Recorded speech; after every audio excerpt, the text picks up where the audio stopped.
Bonjour tout le monde. Alors aujourd'hui, j'ai voulu vous faire un bref partage en fait de mes commentaires en fait sur une vidéo entre Objectif Eco TV et Michael, en fait un fervent trader. Voilà. Donc Objectif Eco TV, voilà, je vous mettrai le lien pour vous inviter à aller voir cet échange. Il est vraiment très très riche. Durant cet échange, en fait, il parle d'autres traders, je dirais, comme David Ronan et Abadi et autres. Voilà, ce sont des gens assez reconnus et dont les compétences ne sont plus à remettre en question. Donc voilà, ce sont des personnes très riches. Alors moi, j'ai voulu donner un avis. Alors bien sûr, mon avis, il est vraiment très très subjectif. C'est juste pour vous partager le commentaire, tout simplement. Vous en faites ce que vous voulez. Ça n'a pas valeur de vérité. C'est juste, comment je dirais, ma façon de voir les choses, ma psychologie. Donc moi, j'ai mis devenir trader. En fait, c'est conditionné par différentes étapes. Et ça demande en fait des étapes qui soient progressives. Parce que votre réussite, à mon sens, enfin la réussite, c'est très subjectif, à mon sens, c'est conditionné par une première étape qui est 0, 1. Avant de se lancer, il faut être capable en fait d'engranger un savoir et un savoir-faire, un savoir-être également. Ça consiste à identifier en fait votre propre psychologie. Et aller bien plus loin, identifier également les variations de psychologie des masses. Voilà. Puisqu'en règle générale, les marchés, le but d'un marché, c'est d'aller contre psychologie parce qu'un marché va toujours vous inciter à revendre vos positions de façon à que vous perdiez vos gains ou que vous perdiez votre mise. Donc, en fait, trader, c'est un peu contre psychologie. Voilà. Donc, il faut être capable d'identifier justement quand est-ce qu'on rentre, les bons moments, quand est-ce qu'on sort également les bons moments. Il faut être capable d'identifier les cycles économiques, il faut être capable d'identifier également les indicateurs macro, microéconomiques, les indicateurs plus analytiques et techniques. Donc tout ça, ça se travaille, ça prend quelques années, en quelque sorte. Il faut lire énormément et il faut s'inspirer je dirais, de mindset et de money management qui sont gagnants, quoi. Voilà. Donc déjà, ça c'est l'étape 0. C'est j'y vais pas, je suis en mode draft, en mode recherche et développement, c'est l'étape 0.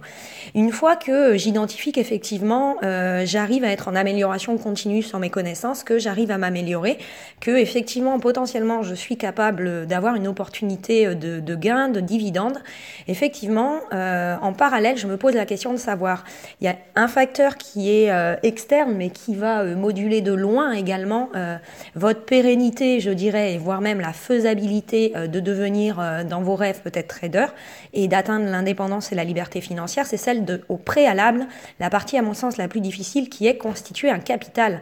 Parce que le capital, ça va être quoi? Ça va moduler en fait votre temps de survie et ça va également influencer de loin votre patience.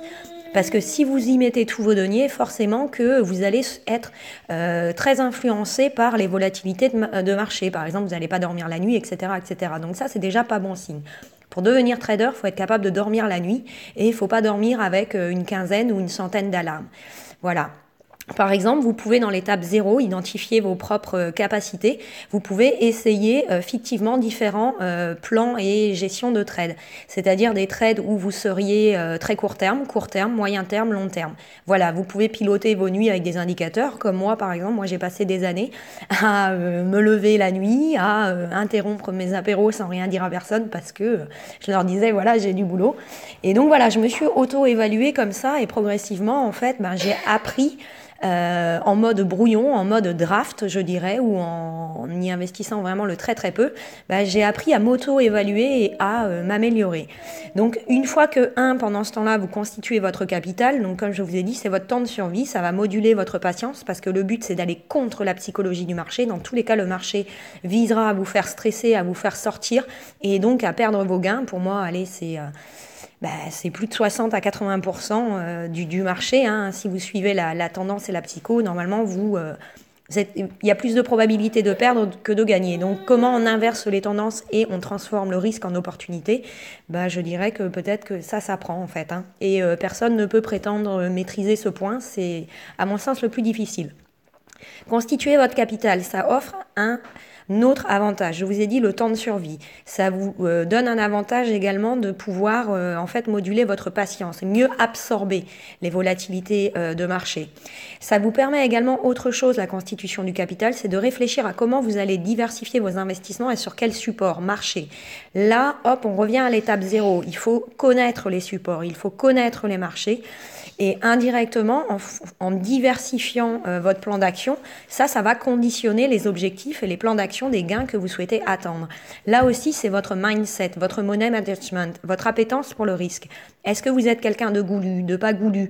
Est-ce qu'il convient d'être goulu ou au contraire, il convient d'être plus raisonnable parce qu'indirectement, vous êtes sous influence des marchés et que même si vous êtes fervent trader, vous ne pourrez pas moduler en fait le cycle normal des marchés ou aller contre-courant, ou alors vous avez des petites astuces et ça s'acquiert dans le temps. Donc en deuxième partie, première partie, vous avez constitué votre capital. En deuxième partie, vous avez en parallèle aussi planifié votre gestion des risques. Vous avez mis en place en fait des plans d'action que vous avez déployés en bêta-test je dirais dans la phase 0. Donc vous avez vu ce qui marche pas. Donc vous allez coter en fait les risques et opportunités de chacun de vos plans d'action et après vous allez choisir qu'est-ce que vous mettez en œuvre pour y arriver. Et comment vous allez en quelque sorte diversifier en fait vos plans d'action de façon à diversifier. Pardon, je redonne le doudou, la petite.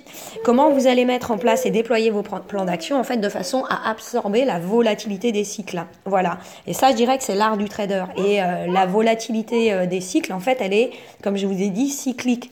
Donc, en fonction de votre durée d'investissement, vous allez diversifier de manière différente. Et puis après, dans la troisième partie, en fait, c'est ce qu'on appelle le PDCA. Donc, le PDCA, il a été fait dans la partie 0, 1, 2. C'est Plan, Do, Check, Act. En fait, si vous êtes un fervent sensible de la qualité, sécurité, environnement et de la gestion et la gestion des plans d'action et des risques et des opportunités, en fait, vous allez dans vos plans d'action être capable justement d'anticiper le pilotage.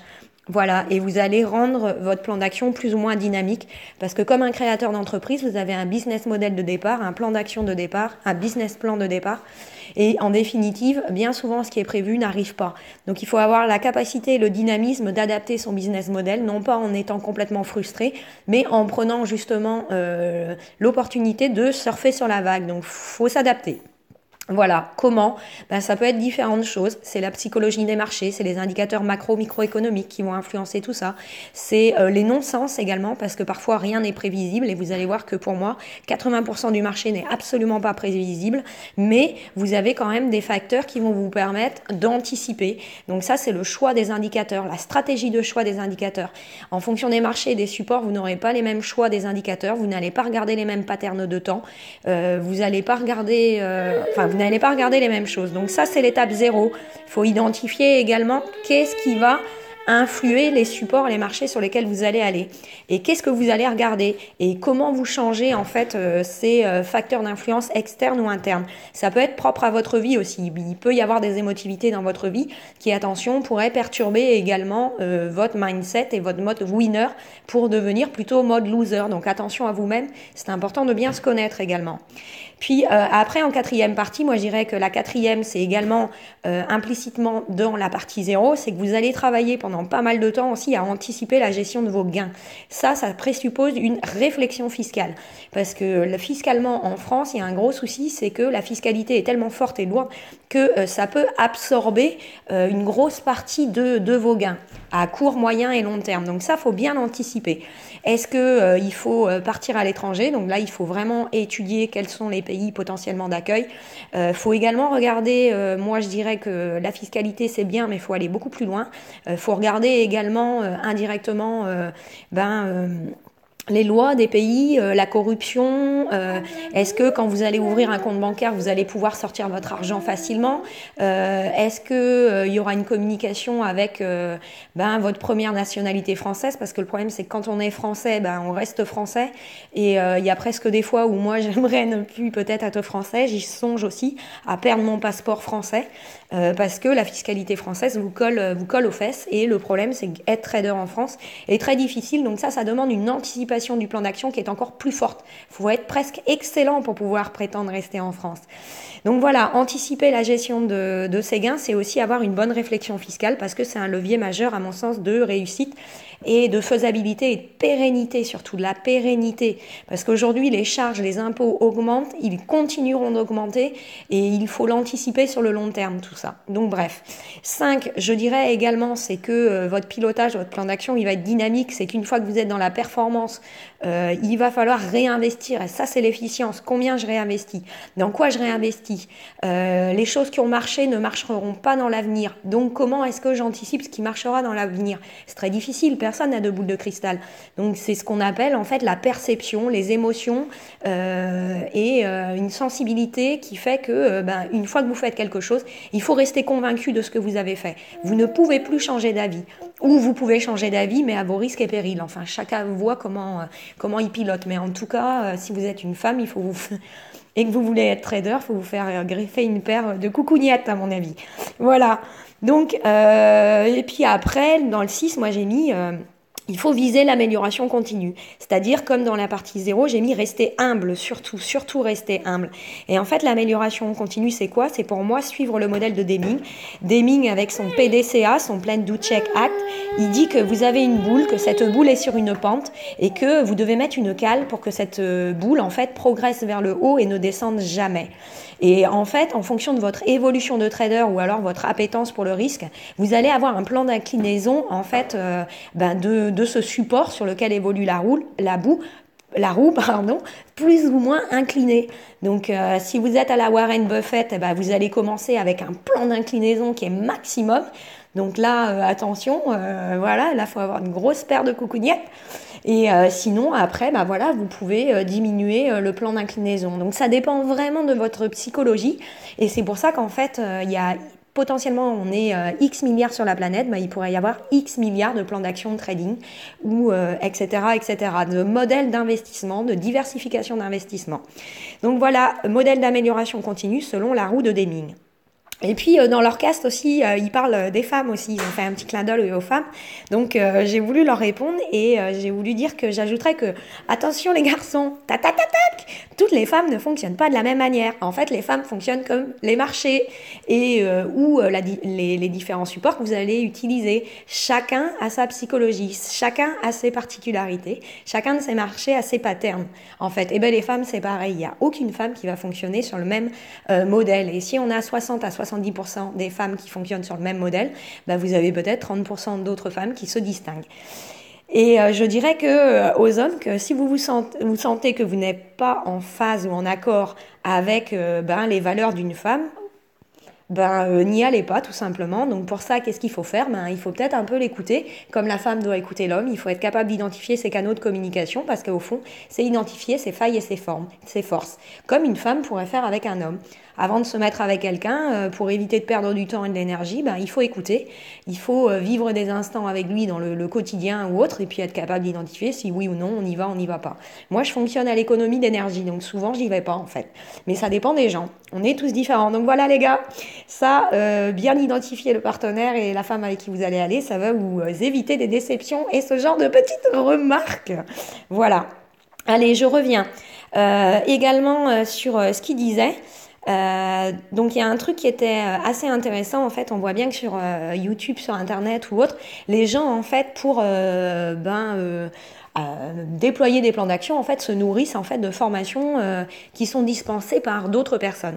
Alors il y a un truc qui est important et qui a été soulevé par Michael et Objectif Eco TV, c'est qu'en fait moi je pense que c'est hyper intéressant et j'adore le faire aussi, c'est remanier les formations, c'est-à-dire que vous achetez des formations et en fait ces formations vous les modifiez en fait je dirais même à 80-90% et en fait vous ne prenez que les opportunités, ce qui va correspondre à votre psychologie ou ce qui selon vous va correspondre au marché en fait, ce qui est susceptible de marcher. Ça c'est quoi? C'est de la neuroscience, c'est de la psycho, c'est de la perception, c'est de la subjectivité, mais ça marche aussi à la subjectivité. C'est avoir une approche subjective qui nous rapproche en fait de l'objectivité, c'est toute la difficulté. Avoir conscience de son inconscience, de ses émotivités, de qui on est, de comment en plus peuvent évoluer les marchés. Donc on remanie les formations parce que comme je le dis, ce qui a marché pour certains, c'est pas forcé que ça remarchera sur le créneau de temps sur lequel vous allez le déployer.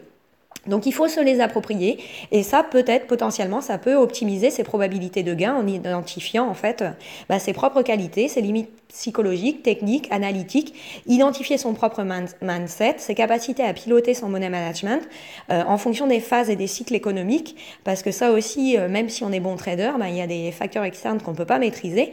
Ça dépend si vous tradez à la hausse ou à la baisse sur les marchés, ça dépend de votre psycho, ça dépend de votre appétence et votre sensibilité.